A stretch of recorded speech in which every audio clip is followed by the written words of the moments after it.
말을 줄이면 복이 찾아온다는 말을 들어보신 적이 있으실 겁니다. 오랜 세월 사람들을 만나며 이상하리만치 잘 풀리는 사람들에게는 공통점이 하나 있었습니다. 말이 적었습니다. 반대로 하고 싶은 말을 다 쏟아내고 나서 뒤늦게 후회하시는 분들을 저는 참 많이 봐왔습니다. 젊을 때는 몰랐던 이 이치를 인생 후반전에 접어들면서 뼈저리게 깨닫게 되는 순간이 옵니다. 조선의 실학자 정약용도 마찬가지였습니다. 18년이라는 긴 유배 생활 속에서 그는 오히려 인생에서 가장 중요한 것들을 깨달았습니다. 권력도 재물도 다 빼앗긴 자리에서 그가 붙잡은 것은 다름 아닌 복을 부르는 태도였습니다. 그리고 그 깨달음은 지금 이 시대를 살아가는 우리에게도 그대로 통합니다.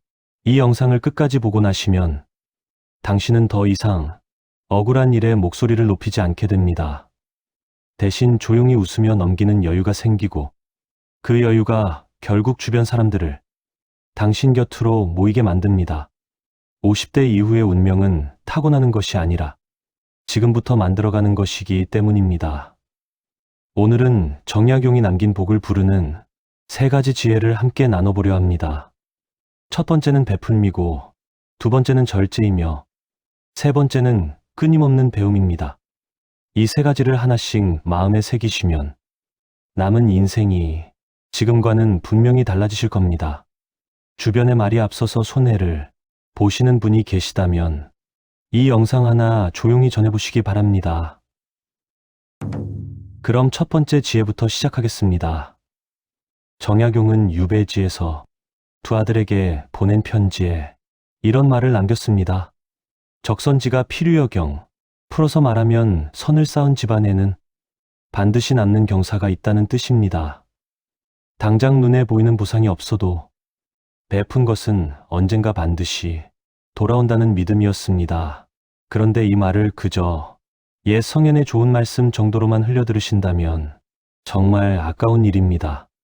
지금 우리 주변을 조금만 돌아보시면 이 원리가 그대로 살아 움직이고 있다는 것을 알게 되실 겁니다.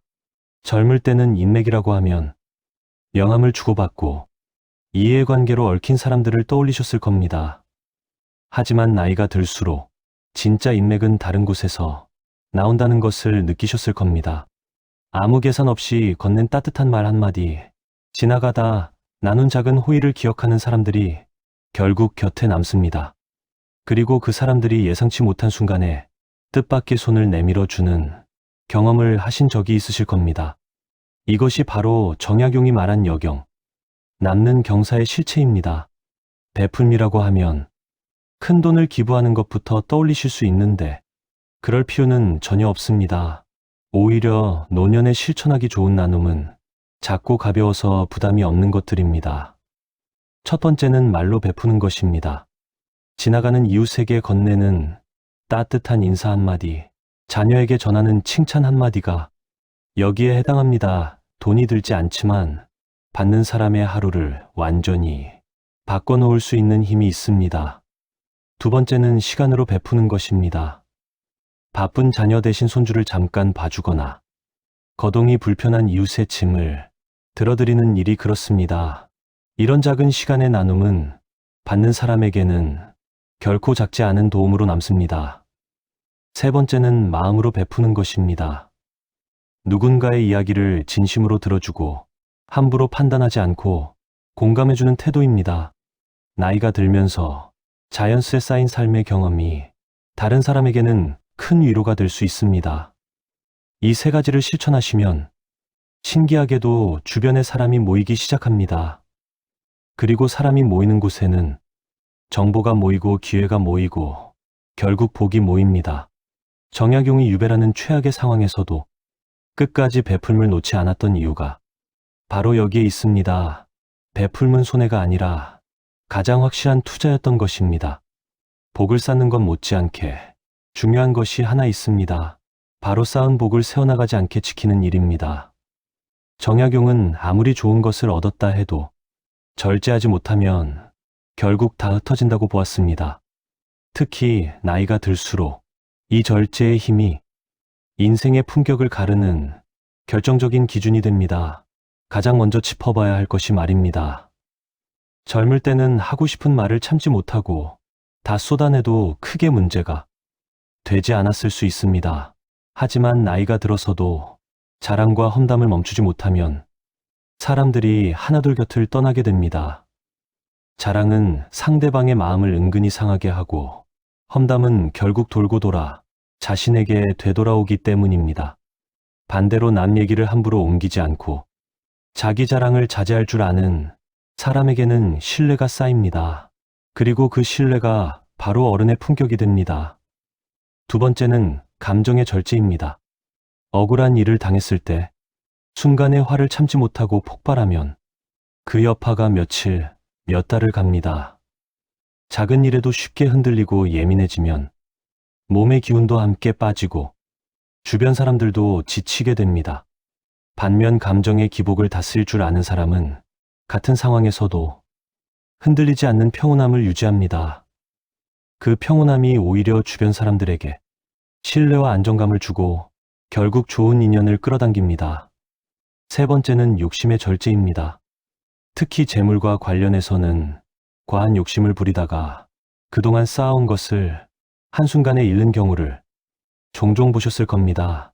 무리한 투자, 지나친 소비, 자식에게 모든 것을 다 내어주고 정작 자신은 챙기지 못하는 경우도 여기에 해당합니다. 건강도 마찬가지입니다. 과식과 과음을 절제하지 못하면 젊을 때 쌓아온 건강도 노년에 급격히 무너질 수 있습니다. 정약용은 이 절제야말로 재물과 건강 모두를 지키는 가장 확실한 수단이라고 보았습니다. 말을 아끼고 감정을 다스리고 욕심을 절제하는 것, 이 세 가지가 바로 힘들게 쌓은 복이 새어나가지 않도록 막아주는 든든한 둑이 되어줍니다.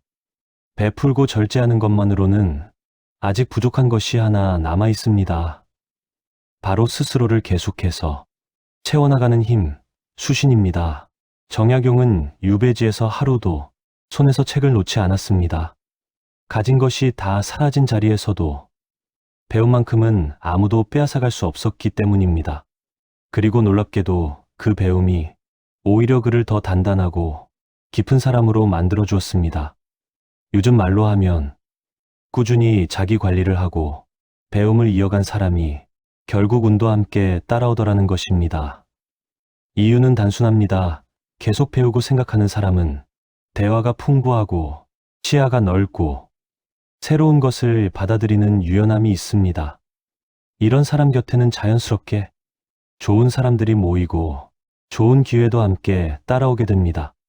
반대로 배움을 멈추고 그 자리에 머물러 버리면 생각도 관계도 함께 굳어버립니다. 그런데 나이가 들면서 가장 크게 다가오는 문제가 하나 있습니다. 바로 혼자 있는 시간, 고독입니다.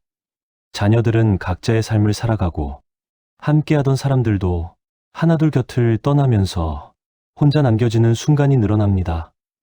이 고독을 그저 외로움으로만 받아들이면 마음이 점점 움츠러들고 무기력해질 수 있습니다. 하지만 정약용은 유배지에서의 고독한 시간을 오히려 내면을 채우는 기회로 바꿔냈습니다.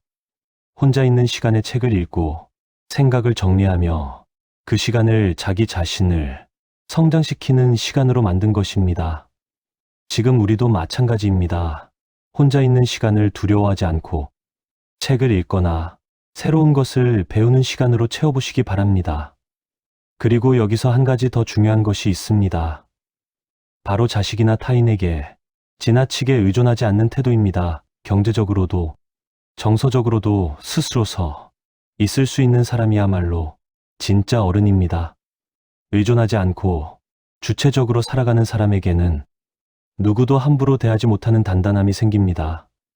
그리고 그 단단함이 결국 존중받는 노년, 품격 있는 인생 후한전을 만들어줍니다. 지금까지 정약용이 남긴 복을 부르는 세 가지 지혜를 함께 살펴보았습니다. 베풀고, 절제하고, 끊임없이 배우는 것. 이 세 가지는 사실 어렵고 거창한 이야기가 아닙니다. 오늘 만난 사람에게 따뜻한 말 한마디를 건네는 것. 그것이 베풀매의 시작입니다. 하고 싶은 말이 목까지 차올라도 한 번 더 삼키는 것. 그것이 절제의 시작입니다. 그리고 오늘 하루 책 한 페이지라도 펼쳐보는 것. 그것이 배움의 시작입니다. 정약용은 유배지에서 아들에게 보낸 편지에 이런 마음을 담았습니다. 지금 처한 상황이 힘들다고 해서 그 사람의 인생 전체가 실패한 것은 결코 아니라는 것이었습니다. 오히려 그 시련 속에서 무엇을 붙잡느냐에 따라 남은 인생의 결이 완전히 달라진다고 믿었습니다. 그리고 그 믿음 그대로 그는 유배지에서 가장 깊이 있는 글들을 남겼습니다. 인생 후반전에 접어든 지금 우리도 똑같은 갈림길 위에 서 있습니다. 지나온 세월을 아쉬워하며 그저 흘러가는 대로 살 것인지 아니면 남은 시간 동안 스스로 복을 지어나갈 것인지 말입니다. 복은 하늘에서 뚝 떨어지기를 기다리는 것이 아닙니다. 누군가에게 잘 보여서 얻어내는 것도 아닙니다.